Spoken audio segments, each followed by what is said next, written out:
الحمد لله رب العالمين والصلاة والسلام على أشرف المرسلين وعلى آله الطيبين الطاهرين وصحابته أجمعين ومن تبعهم بإحسان إلى يوم الدين. أما بعد، نتابع هذه الدروس في تفسير القرآن الكريم باللغة الفرنسية. Nous continuons ces cours sur la lecture et l'explication, l'exégèse du livre d'Allah subhanahu wa ta'ala, du Coran en langue française. Nous en sommes arrivés au verset 26 de sourate Az-Zukhruf, l'ornement. أعوذ بالله من الشيطان الرجيم. وإذ قال إبراهيم لأبيه وقومه إنني براء مما تعبدون إلا الذي فطرني فإنه سيهدين وجعلها كلمة باقية في عقبه لعلهم يرجعون بل متعت هؤلاء وآباءهم حتى جاءهم الحق ورسول مبين ولما جاءهم الحق قالوا هذا سحر وإنا به كافرون وقالوا لولا نزل هذا القرآن على رجل من القريتين عظيم أهم يقسمون رحمة ربك نحن قسمنا بينهم معيشتهم في الحياة الدنيا ورفعنا بعضهم فوق بعض درجات ليتخذ بعضهم بعضا سخريا ورحمة ربك خير مما يجمعون ولولا أن يكون الناس أمة واحدة لجعلنا لمن يكفر بالرحمن لبيوتهم سقفا من فضة ومعارج عليها يظهرون ولبيوتهم أبوابا وسررا عليها يتكئون وزخرفا وإن كل ذلك لما متاع الحياة الدنيا والآخرة عند ربك للمتقين. Allah tabaraka wa ta'ala dans ces versets, dans le verset 26, dit dans le sens de sa parole, évoque quand Abraham, dit à son père et à son peuple, je suis totalement innocent de ce que vous adorez. Puis dans le verset 27, excepté celui qui m'a créé et qui certes me guidera. Dans le verset 28, il fit que cette parole fût perpétuée par ses descendants dans l'espoir de les faire revenir à Allah. Dans le verset 29, or j'ai accordé à ceux-là et à leurs ancêtres la jouissance des biens de ce bas monde, jusqu'au jour où vinrent à eux la vérité et un messager explicite. Dans le verset 30, mais lorsque la vérité leur fut parvenue, ils dirent, c'est de la pure magie et nous y mécroyons. Dans le verset 31, mais pourquoi s'étonnèrent-ils? Ce Coran n'est-il pas descendu en révélation sur un notable de l'une des deux cités? Dans le verset 32, est-ce que ce sont eux qui répartissent la grâce de ton Seigneur? C'est nous qui avons partagé entre eux leurs moyens de subsistance en ce bas monde et les avons élevés en rang les uns par rapport aux autres, afin qu'ils puissent être au service les uns des autres. La miséricorde de ton Seigneur est meilleure que tout ce qu'ils amassent. Allah tabaraka wa ta'ala nous parle ici de la profession de foi d'Ibrahim alayhi salatu wassalam, dont se revendiquent les gens du livre et les polythéistes au temps du prophète sallallahu alayhi wa sallam. Ils se revendiquaient d'Ibrahim en prétendant suivre sa ligne de conduite. Le Très-Haut nous explique subhanahu wa ta'ala quelle est sa religion, celle qu'il a transmise à ses descendants, en disant Et souviens-toi, lorsque Ibrahim s'adressa à son père et à son peuple, qui avait pris des idoles en dehors d'Allah en leur vouant un culte et une dévotion, il leur a dit: je me désavoue totalement de ce que vous adorez. C'est-à-dire que je rejette, je m'oppose à ce qu'ils font, exception faite de celui qui m'a créé. Ici, ça va exactement dans le même sens que la ilaha illallah. Le désaveu des idoles et des divinités adorées en dehors d'Allah. Et l'affirmation que le seul qui mérite l'adoration est Allah tabaraka wa ta'ala. C'est exactement ce sens-là. Ibrahim alayhi salam a dit à son père et à son peuple: je me désavoue de ce que vous adorez. Sauf celui qui m'a créé, il va me guider au droit chemin. C'est-à-dire sauf Allah. Je me désavoue de toutes les divinités adorées en dehors d'Allah subhanahu wa ta'ala. Et la foi ne peut se composer que de ces deux éléments. Il ne peut y avoir de foi sans ces deux éléments. Le rejet des fausses divinités et l'acceptation de croire et de se soumettre à Allah comme seul Dieu qui mérite l'adoration. Sans le rejet, la négation et l'affirmation, il n'y a pas de foi. C'est ça, la ilaha illallah. Et ici, c'est exactement le même sens. Tous les prophètes sont venus avec ce même message. U'budullah wajtanibut taghut. Adorez Allah et délaissez, éloignez-vous de tout ce qui est adoré en dehors d'Allah, des fausses divinités. Et cela met en exergue un principe fondamental de la religion qui est le désaveu et l'alliance. L'alliance et le désaveu. On se désavoue de ce qui est adoré en dehors d'Allah.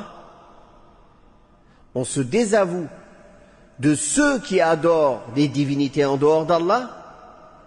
Et on se désavoue de toutes les voies et de tous les chemins qu'Allah n'a pas agréés et de toutes les personnes qui représentent ces chemins. De même qu'on agrée ce qu'Allah agrée, c'est-à-dire Allah comme Seigneur. On agrée et on accepte Muhammad sallallahu alayhi wa sallam comme messager. On agrée et on accepte l'islam comme religion et comme seule religion agréée auprès d'Allah. Inna ad-dina 'inda Allahi al-islam. La seule religion agréée auprès d'Allah est l'islam. وَمَنْ يَبْتَغِ غَيْرَ الْإِسْلَامِ دِينًا فَلَنْ يُقْبَلَ مِنْهُ وَهُوَ فِي الْآخِرَةِ مِنَ الْخَاسِرِينَ. C'est le principe fondamental de l'islam. Sans cela, il n'y a pas d'islam. La négation et l'affirmation, l'alliance et le désaveu. C'est la base de l'islam. Et c'est ce que Ibrahim alayhi salatu wa salam, le chef des monothéistes, le père des monothéistes et l'ancêtre pieux de notre prophète Mohammed sallallahu alayhi wa sallam, qui est le plus aimé d'Allah après le prophète Mohammed sallallahu alayhi wa sallam, il l'a manifesté clairement.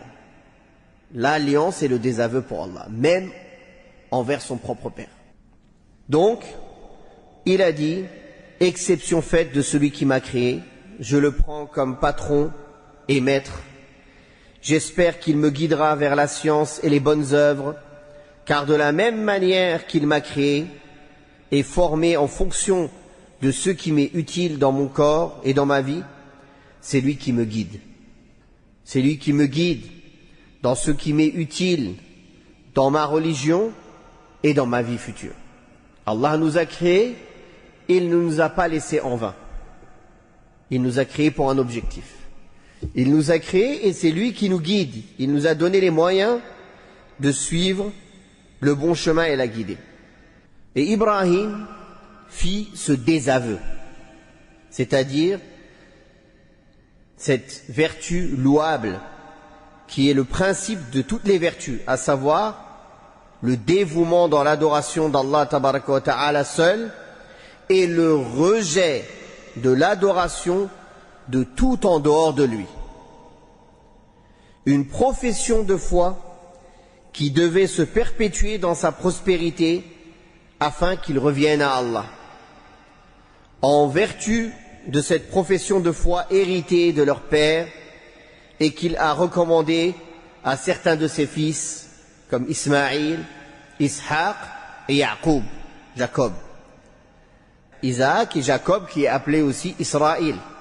C'est le nom de Jacob, Israël, qui lui-même, quand il était sur son lit de mort, il a demandé à ses enfants: qu'allez-vous adorer après moi, après ma mort? Nous allons adorer ton Dieu et le Dieu de tes pères, Ismaïl, Isaac et Ibrahim. Ismaïl, Ishaq et Ibrahim. Et comme a dit Allah tabaraka wa ta'ala dans un autre verset, وَمَنْ يَرْغَبُ عَنْ مِلَّةِ إِبْرَاهِيمَ إِلَّا مَنْ سَفِهَ نَفْسَهُ, dans Surat al-Baqarah, verset 130. Et qui donc se détourne de la religion d'Abraham, en dehors des insensés, c'est-à-dire la religion du tawhid, la religion du monothéisme pur. Cette profession de foi n'a cessé de se perpétuer dans sa postérité jusqu'à ce que cette dernière se laisse entraîner par la recherche des plaisirs de ce bas monde et par la tyrannie.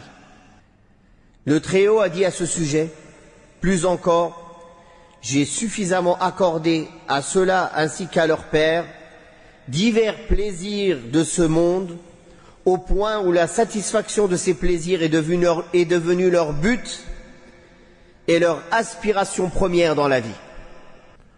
L'amour de ces plaisirs est tellement ancré dans leur cœur qu'ils sont devenus des attributs propres à eux et des convictions, et ce, jusqu'à ce que la vérité leur soit venue, qui ne souffre d'aucun doute ni d'aucune équivoque, en la personne d'un prophète éloquent, le prophète Mohammed sallallahu alayhi wa sallam, dont le message est évident et confirmé par des preuves éclatantes à travers ses vertus, ses miracles, à travers ce qu'il a apporté et ce qu'il a confirmé des messages de ses prédécesseurs parmi les prophètes et les messagers.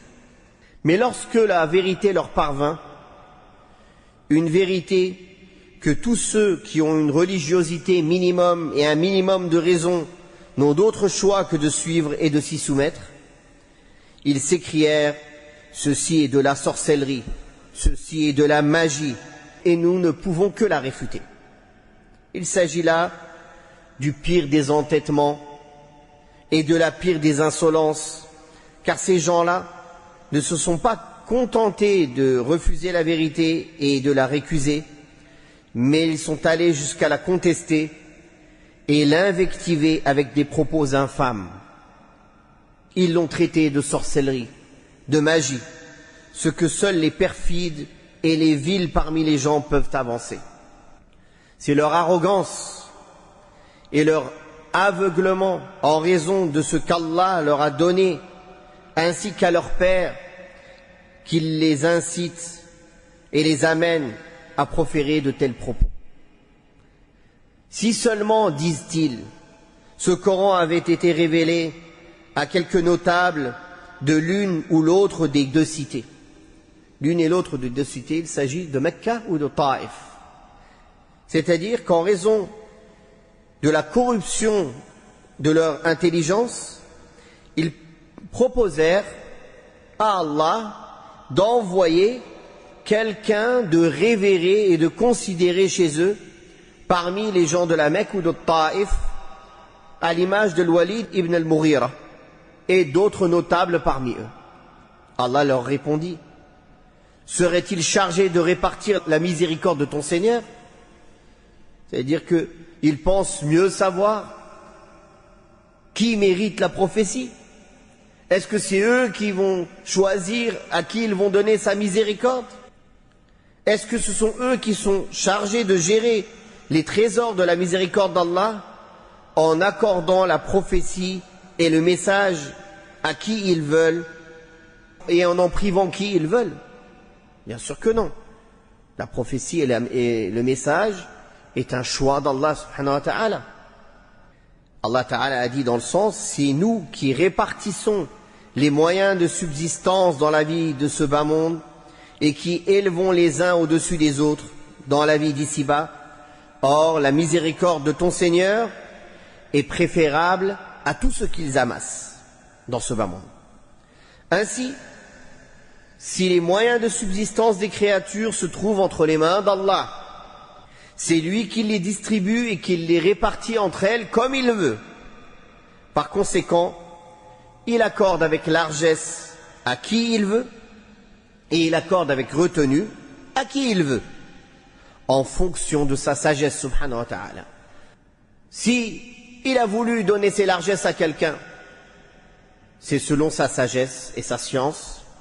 Et si il a voulu donner avec retenue ou donner moins à un autre, c'est selon sa sagesse et sa science subhanahu wa ta'ala. Tout ce qu'il fait est empreint de science et de sagesse. Certes, la miséricorde religieuse dont le summum est représenté par la prophétie et le message divin mérite à plus forte raison d'être son exclusivité, d'être le propre d'Allah tabaraka wa ta'ala, si c'est lui qui donne la subsistance religieuse et les miséricordes mondaines.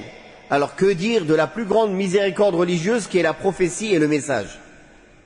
Ceci est exclusif à Allah tabaraka wa ta'ala. Lui seul sait donc où et à qui il doit donner son message. Il s'avère donc que leur proposition est vile et vaine, et que la disposition de toute chose, qu'elle relève de la religion ou de la vie profane, est entre les mains d'Allah seul. C'est là une réponse à leur proposition inconcevable, dans la mesure où ils ne détiennent rien dans leurs mains. Seule leur arrogance et leur orgueil les ont menés à faire preuve de cette audace insolente.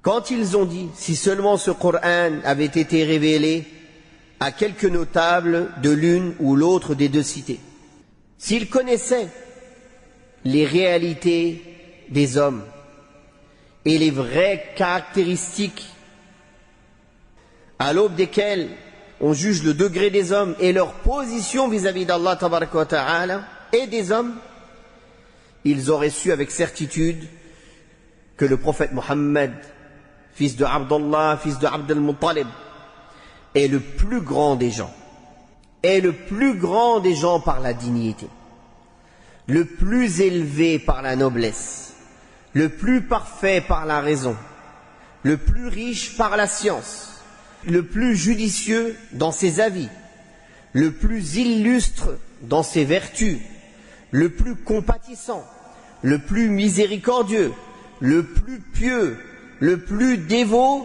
de tous les hommes, sallallahu alayhi wa sallam. Il a atteint, sallallahu alayhi wa sallam, le summum de la perfection humaine, et il est devenu l'exemple et le modèle de la perfection pour les hommes. Il est l'homme le plus parfait et le plus complet de tous les mondes. Cela est reconnu aussi bien par ses partisans que par ses ennemis. Aussi, comment les associatres et les polythéistes peuvent-ils lui préférer ceux qui n'ont pas atteint le poids d'un atome de sa perfection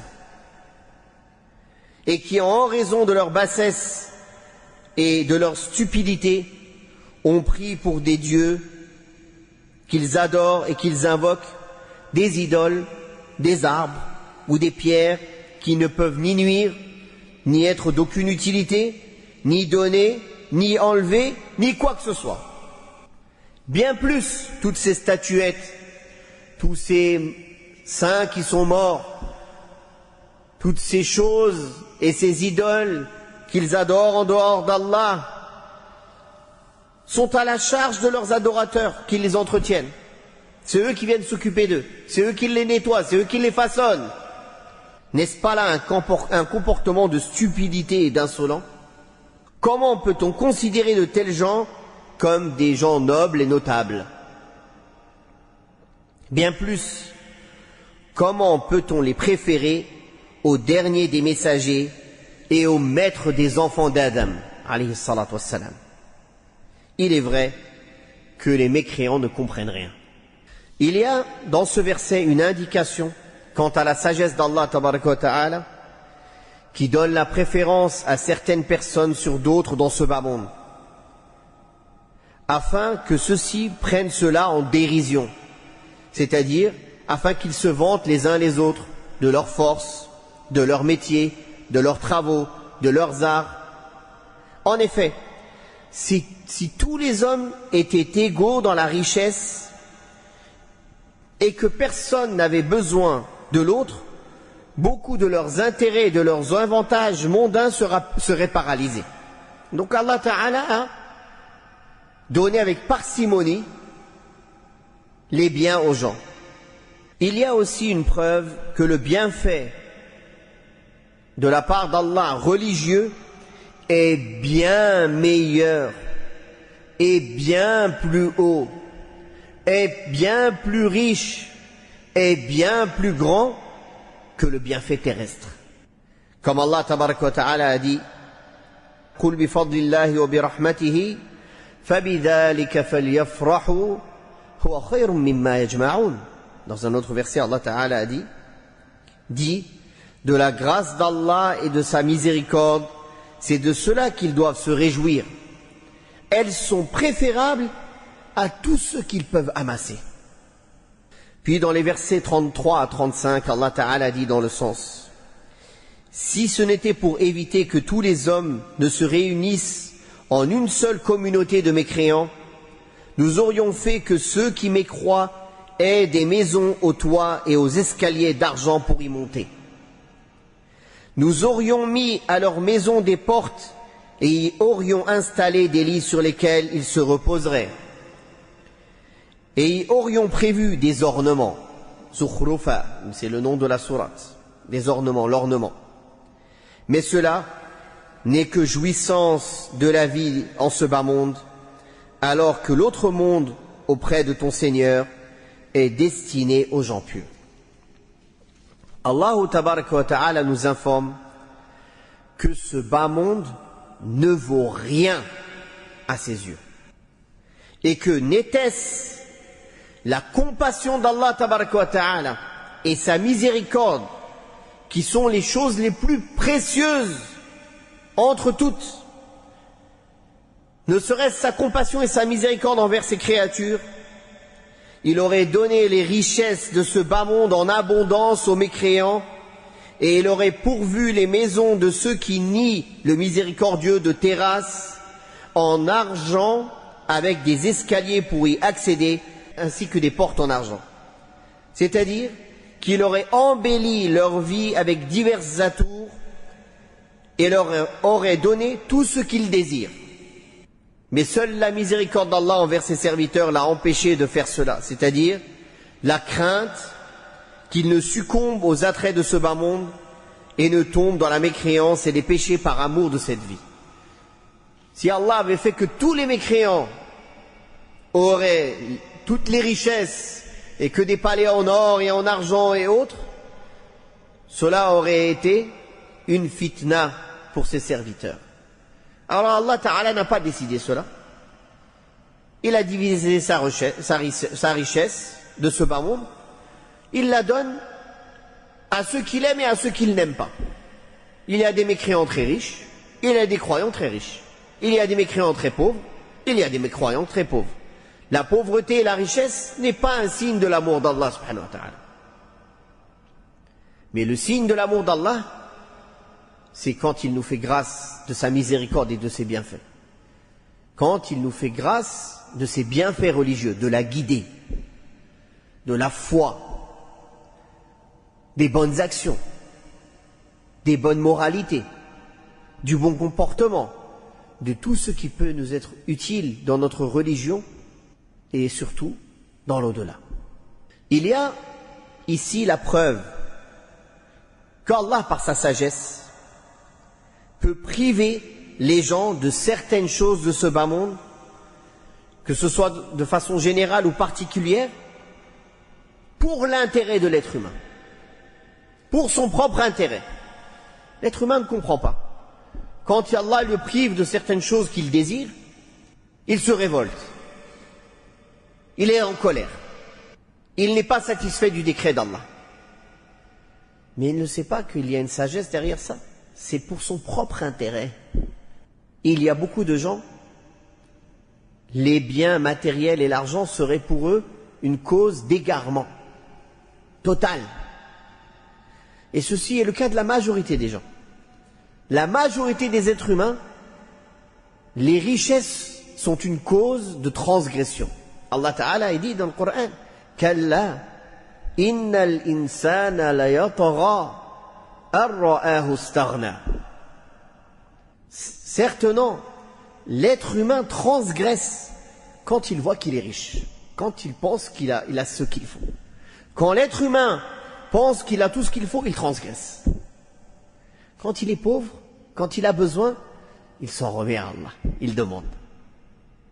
Il reste humble. N'avez-vous pas vu combien de gens riches sont orgueilleux, sont des butords,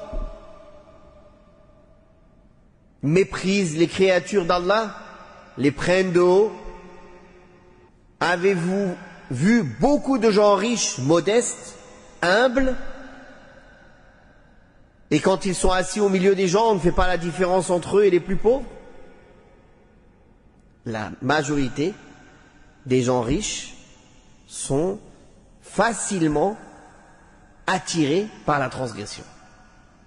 Parce qu'ils se sentent en sécurité. Ils pensent qu'il a tout ce qu'il faut. Il y a aussi, dans ces versets, la preuve que ce bas monde ne vaut rien aux yeux d'Allah tabaraka wa ta'ala. Il n'a même pas la valeur d'une aile de moustique, comme il a été rapporté dans un hadith du prophète sallallahu alayhi wa sallam. Si ce bas monde avait aux yeux d'Allah la valeur d'une aile d'un volant, d'un insecte volant, il n'aurait pas donné à boire une gorgée d'eau à un mécréant.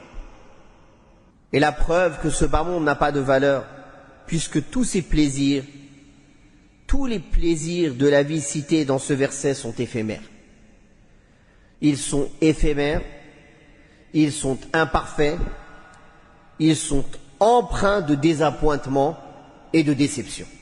Par contre, la vie de l'au-delà, aux yeux d'Allah, est meilleure pour les pieux qui ont appliqué les ordres de leur Seigneur et évité ses interdits, car leur félicité sera parfaite à tout point de vue, et il y trouvera dans le paradis tout ce que désirent les âmes, tout ce qui égaye les yeux, et tout cela sera éternel, sans arrêt, sans fin. La différence entre les deux demeures est donc immense. Le prophète sallallahu alayhi wa sallam a dit: ce bas monde, par rapport à l'au-delà, les bienfaits de ce bas monde, les plaisirs de ce bas monde par rapport à l'au-delà, sont comme une personne qui a trempé son doigt dans la mer. Puis il l'a ressorti. Qu'en a-t-il retiré? C'est ça la différence entre ce bas monde et l'au-delà. Qui est donc l'imbécile qui se laissera duper par ce bas monde et qui vendra son au-delà pour ce bas monde maudit auprès d'Allah subhanahu wa ta'ala. Qu'Allah nous guide vers la piété et nous pardonne nos péchés. Wallahu ta'ala a'la wa a'lam. Wa sallallahu ala Muhammadin wa ala alihi wa sahbihi wa sallam. Walhamdulillahi rabbil alamin.